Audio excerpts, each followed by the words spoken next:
ప్రణయ్ పరువు హత్య కేసులో కోర్టు తీర్పు వెలువడిన తర్వాత అమృత సంచలనమైనటువంటి నిర్ణయం తీసుకుందని, అమృత రెండో వివాహానికి సిద్ధమైందని, అందులో భాగంగానే సోషల్ మీడియాలో అమృత ప్రణయ్ అనేటువంటి పేరును మార్చి అమృత వర్షినిగా మార్చుకున్నారు అనేటువంటి వార్తలు, అలాగే కొంతమంది నెటిజన్లు కూడా అమృత మీద కమెంట్లు చేస్తున్నటువంటి నేపథ్యంలో ఈ అంశం మీద మనం పూర్తి స్థాయిలో విశ్లేషణ చేసుకుందాం. ప్రస్తుతం మనతో పాటున్నారు ప్రముఖ రాజకీయ విశ్లేషకులు, ప్రముఖ సీనియర్ జర్నలిస్ట్ దుర్గా వడ్లమణి గారు. వారితో మాట్లాడదాం.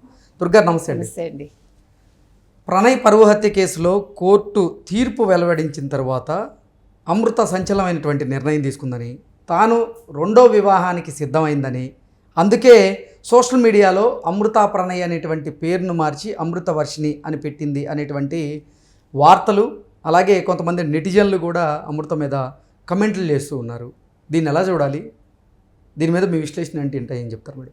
అంటే ఇటీవల పీడబ్ల్యూ సంధ్య గారు కూడా, ఆవిడ అమ్మాయి రెండో పెళ్లి చేసుకోవడానికి వాళ్ళ మామగారు కూడా ఏం అభ్యంతరం చెప్పలేదు, చేసుకోమని చెప్పారు అత్తమామలు, నేనే సాక్ష్యం అన్నారు. ఆవిడ రెండో పెళ్లి చేసుకునివ్వండి, మరొకటి చేసుకునివ్వండి, దాని గురించి ఎవరు మాట్లాడరు. ఇప్పుడు పేరు మార్చుకోవడం కూడా అమ్మాయి ఇష్టం, అది కూడా పెద్ద ఇష్యూ కాదు. నాకు ఎక్కడ నిన్నను కష్టం అనిపించిందంటే మనసుకి, వాళ్ళ మామగారు పాపం చాలా బాధపడ్డారు. మా అబ్బాయికి న్యాయం జరిగింది కరెక్టే, కానీ మేము అన్యాయం అయిపోయాము, కొడుకుని కోల్పోయాము. ఆ సమయంలో అమృత అన్న అమ్మాయి పక్కన లేదు.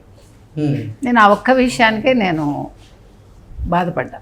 ఇప్పుడు మీరు ఏమైనా చేసుకోండి, మీరు లైఫ్లో సెటిల్ అవ్వండి, చిన్నపిల్ల మీరు, okay, that is nothing wrong in it. అంటే నెటిజన్లు కూడా అమృత మీద అదే కమెంట్లు చేస్తూ ఉన్నారు.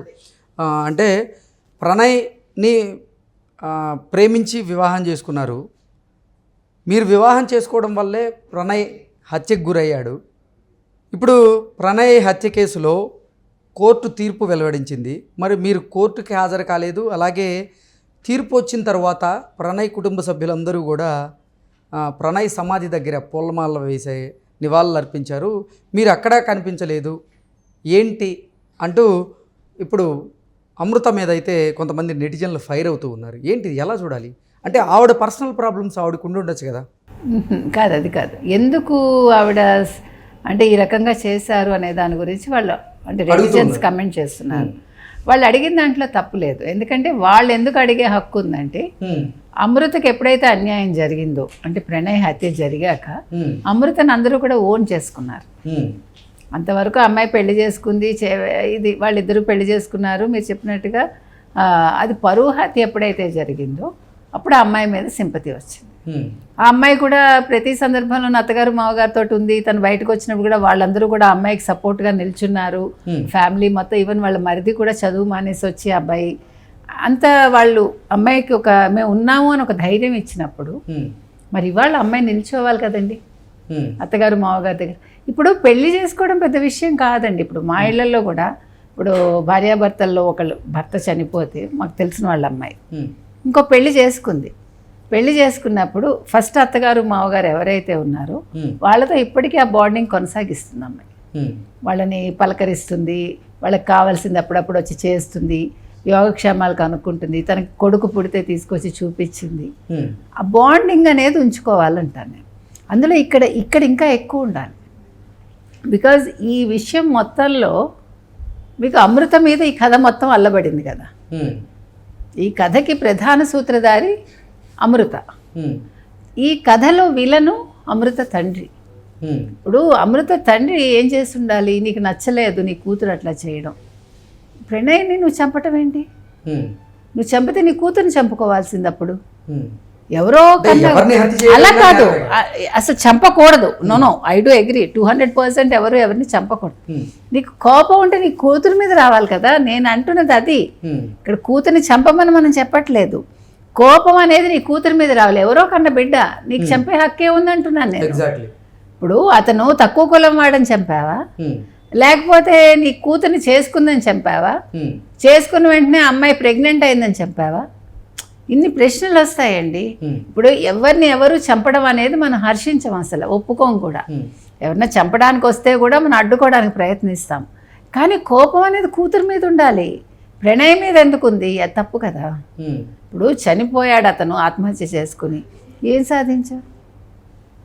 ఇప్పుడు ఆ అమ్మాయికి జీవితం లేకుండా అయిపోయింది. అప్పుడు ప్రణయ్ అన్యాయంగా ఇప్పుడు ఎటు కాకుండా వెళ్ళిపోయాడు అబ్బాయి చిన్న వయసులో.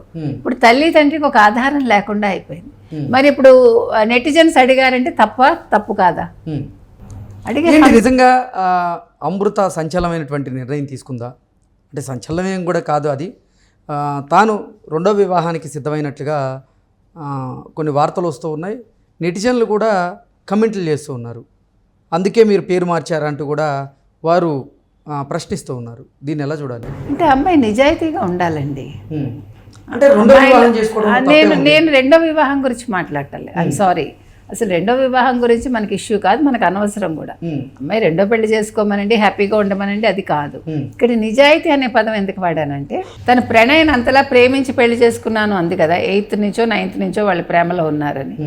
మరి నిన్నను వచ్చి ఆ అమ్మాయి అత్తగారు మావగారితో ఉండి ప్రెస్ మీట్లో పాల్గొని మిర్యాలగూడలో అతని సమాధి దగ్గరికి వెళ్ళి నివాళులు అర్పించుంటే అక్కడితో ఆ అమ్మాయికి నువ్వు అత్తగారు మావగారితో ఫోన్లో మాట్లాడుకో, కనెక్షన్ పెట్టుకోవా, that is none of our business.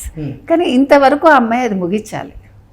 ఇప్పుడు నువ్వు తల్లి దగ్గరికి ఎందుకు వెళ్ళి, ఇప్పుడు తల్లి సపోర్ట్ లేదు అనుకుందాం, అప్పుడు ఏం చేసి ఉండేది? ఇప్పుడు తల్లి అనే ఆవిడ మధ్యలో వచ్చారు, నువ్వు కొడుకుని తల్లి దగ్గర పెట్టావు, నువ్వు నీ పాటికి నువ్వు you are enjoying your life. తల్లిదండ్రులతో ఇప్పుడు అమృత లేరంటారా? లేరండి, మనకి తెలిసి లేరు. ఆ అమ్మాయి సిటీకి అప్పుడే వచ్చేసింది, వాళ్ళతో ఉన్నప్పుడే సిటీకి వచ్చింది, ఆ కొడుకుతో ఉండింది, వాళ్ళు వస్తూ వెళ్తూ ఉండేవాళ్ళు అత్తగారు మావగారు. తర్వాత తల్లి వచ్చారు, తల్లి వచ్చాక తల్లితోటి కొడుకుని ఉంచేశారు ఆవిడ. సో నేను అనేది ఏంటంటే, ఇప్పుడు తల్లి కనుక ఒకవేళ నీకు ఆదరణ చూపించి ఉండకపోతే బై ఛాన్స్, అప్పుడు మీరేం చేసి ఉండేవాళ్ళు?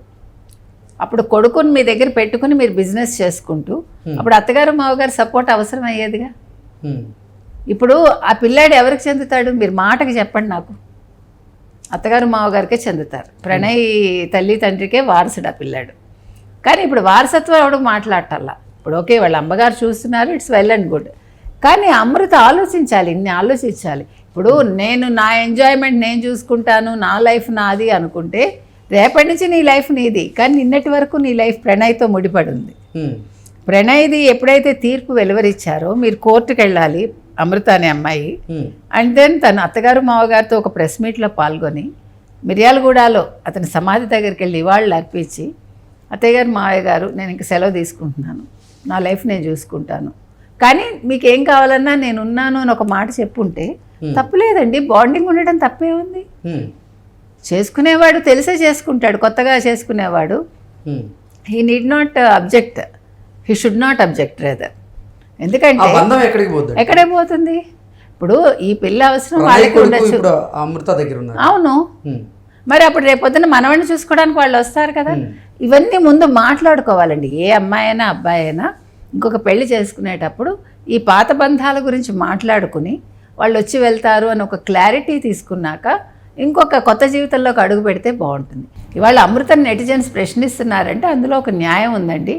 వాళ్ళు కూడా, ఎందుకంటే నిన్న ఆయన చాలా బాధపడ్డారు ప్రణయ్ తండ్రి. అది చూస్తే మనకే బాధ అనిపించింది కదా. సో అప్పుడు ఈ అమ్మాయి ఆయన పక్కన ఉండి, ఎందుకంటే ప్రణయ్ని ఈ అమ్మాయిలో చూసుకున్నారు వాళ్ళు. ఈ అమ్మాయి కూడా అలాగే ఉంది కదా, మన వీడియోస్ చూసాం. వెంటనే ఒక యూట్యూబ్ ఛానల్ పెట్టుకుంది ఆవిడ. యూట్యూబ్ ఛానల్లో ప్రతిరోజు వాళ్ళ ఇంట్లో జరిగేవన్నీ అత్తగారు మావగారికి సంబంధించినవి కావచ్చు, పిల్లాడికి సంబంధించినవి కావచ్చు, తనవి కావచ్చు, మరిదికి సంబంధించినవి కావచ్చు, వీడియోలు పెట్టారు ఆవిడ. ఇప్పుడు ప్రణయ్ హత్య కేసులో కోర్టు తీర్పు ద్వారా ప్రణయ్కి న్యాయం జరిగిందని అమృత భావించిందని, అందుకే సోషల్ మీడియాలో తన పేరుని మార్చుకుంది అన్నట్లుగా కొన్ని వార్తలు వస్తున్నాయి. మరికొన్ని వార్తలేమో ఈ కోర్టు తీర్పు తర్వాత తాను ఒక నిర్ణయం తీసుకున్నట్లుగా, రెండో వివాహానికి సిద్ధమైనట్లుగా, అందుకే ప్రణయ్ పేరుని తీసేసి అమృతవర్షిణి అని పెట్టుకున్నట్లుగా రకరకాల వార్తలు వస్తున్నాయి. ఏంటి అసలు? అంటే వార్తల్లోకి ఎందుకు అమృతాన్ని లాగేటువంటి పరిస్థితి ఉంది ఇప్పుడు? అంటే ఎవరు లాగలేదండి, అమ్మాయి ఫస్ట్ నుంచి దానికి అవకాశం ఇచ్చింది కదా. ఇప్పుడు మీ కష్టం వచ్చినప్పుడు ప్రజలు మీ వెంట నిల్చున్నప్పుడు పబ్లిక్, మరి ఇప్పుడు కూడా నిల్చోవాలిగా.